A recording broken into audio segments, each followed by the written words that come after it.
마주보고 달리는 추와 윤. 도대체 언제까지 마주보고 달립니까? 이 정면 충돌 몇 번째인지 모르겠습니다. 추미애 법무부 장관이 신임 검사 임관식에서 상명하복하지 마라 라고 이야기를 해서 논란이 일고 있습니다. 뒤집어서 말하면 니네 총장 말 듣지 마 라고도 해석이 되고 있습니다. 검사 통일체의 원칙은 15년 전 법전에서 사라졌지만 아직도 검찰 조직에는 상명하복의 문화가 뿌리 깊게 자리 잡고 있습니다. 여러분은 그것을 박차고 나가서 각자가 정의감과 사명감으로 국민을 위한 검사로 빛날 수 있도록 최선을 다해 주시기 바랍니다.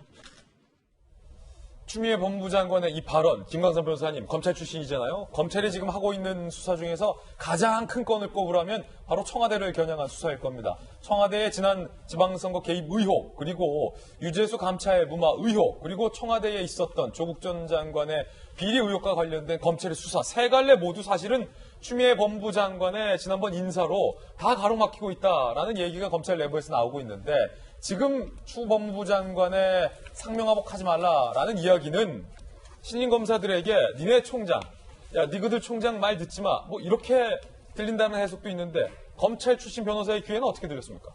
근데 우리가 상명하복에 대해서 좀 잘 인식할 필요가 있어요. 우리가 일반적으로 상명하복은 위에 상급자 지시에서 무조건 복종하라, 이제 그렇게 들리지 않습니까?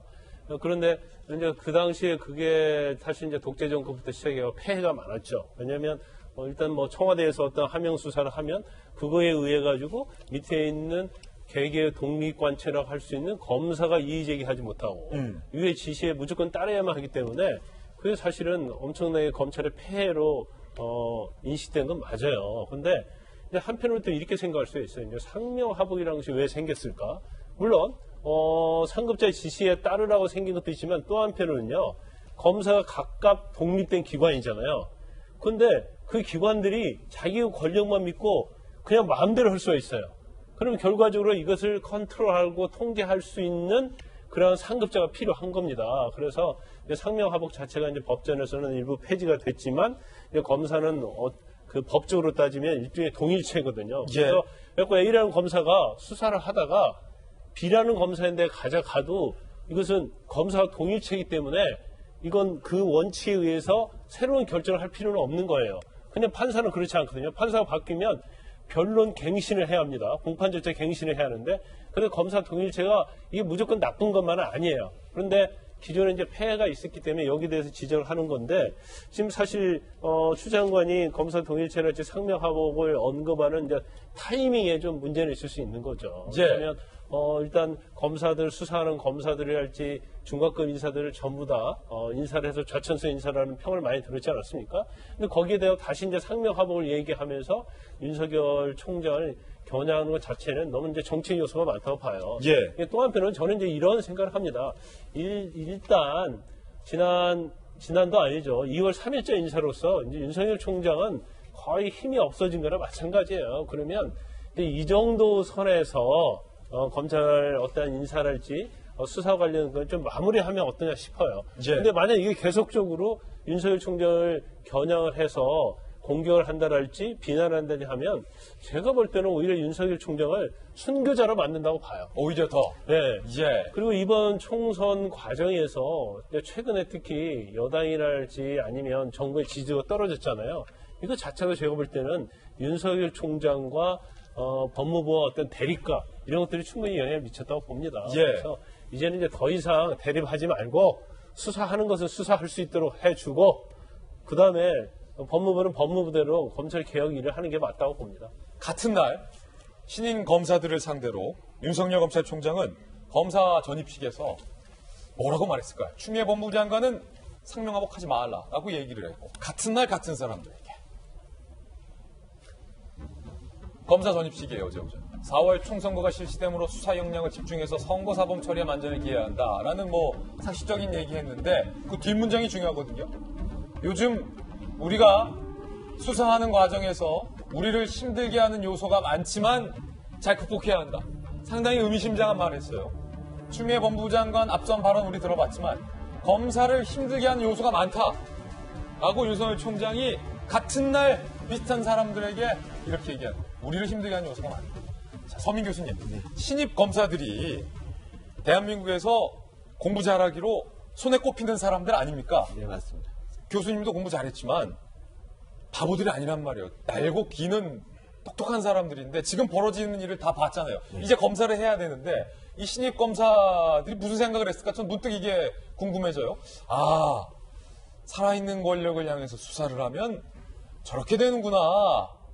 상명하복하면 안 되겠다라고 생각을 했을까? 아니면 야, 내가 검사 되려고 여기 들어왔는데 앞으로 어떻게 해야 하나라고 막막하다고 생각을 했을까요? 그러니까 옛날과 다른 게 이제 요즘 공부 잘하는 애들은 예전처럼 기회가 없습니다. 그래서 그래요? 그러니까 의과대학 졸업한 애들도 그러니까 이제 예전에는 이제 뭐 흉부외과 하겠다 뭐 이렇게 돈을 못 벌지만 이걸 하겠다 이런 마음이 있었는데 지금 애들은 난 피부과 할 거야, 안과 이렇게 이제 좀 편한 과로 가거든요. 예. 그러니까 그런 것처럼 검사들 마찬가지로 자기 약간 그 뭐 권력과 싸워서 피곤한 것보다는 일신상의 안위를 추구하지 않을까 이런 생각을 합니다. 굉장히 씁쓸한 대목이라는 거죠, 사실. 그렇죠. 너무 안타까운 대목이죠. 예, 그런가. 기생충학 같은 것도 좀 선택을 해야 되는데 의과대학생들이 서울대 의대 나와도 기생충학 이런 거 배워야 그렇죠. 되니까. 그냥 힘든 길이고 좀 더러운 길이지만 그렇게 해야 되는데 이걸 택하지 않는 게 현실이 문제가 있습니다. 예, 검사도 마찬가지다. 검사 마찬가지죠. 힘들고 좀 더럽지만 살아있는 권력이라도 수사해야 한다. 뭐 마치 권력에 기생충이 있다면 잡아야 되는 거죠. 그렇죠. 네. 권력이 너무 무서운 말 했다.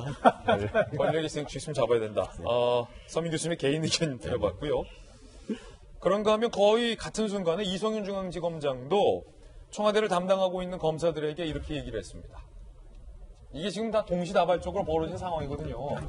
청와대를 수사하고 있는 일선 검사들, 어제 서울중앙지검 인사대상자 전입식, 신임 차장들이에요. 그러니까 앞서서 청와대 수사하고 있는 차장검사들 다 뭐 지방으로 다 발령이 났잖아요. 그 자리를 차지한 신임 차장들 앞에서 이성윤 중앙지검장이 법과 원칙에 따라 절제하는 수사, 책임 있는 사건 처리를 당부한다라고 이야기를 했습니다. 울산 사건 기소 반대가 아니라 절차를 보장하자는 취지를 윤 총장에게 내가 건의한 거다라는 본인의 해명성 발언도 신임 차장검사들 앞에서 한 상황입니다. 그러면서요.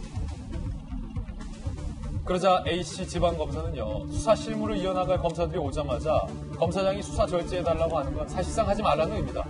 수사에 부정적 영향을 미칠 수도 있다라고 얘기를 했습니다. 박성규 대변인님, 제가 상당히 이례적인 장면인 것 같은데 보통 중앙지검장이나 검찰총장쯤 되는 검찰 간부들은 새로 인사 나서 온 차장검사나 뭐 새롭게 부임한 검사들한테 덕담적으로 하는 말이 니네 뭐 겁내지 마. 선배들이 다 책임져도 되니까 법과 원칙에 따라서 수사할 거 수사해. 법과 원칙에 따라서 수사하지 마가 아니라 법과 원칙에 따라서 수사해. 뒷감당은 선배들이 질게. 보통 이런 멘트가 나가는 건 아니에요. 예.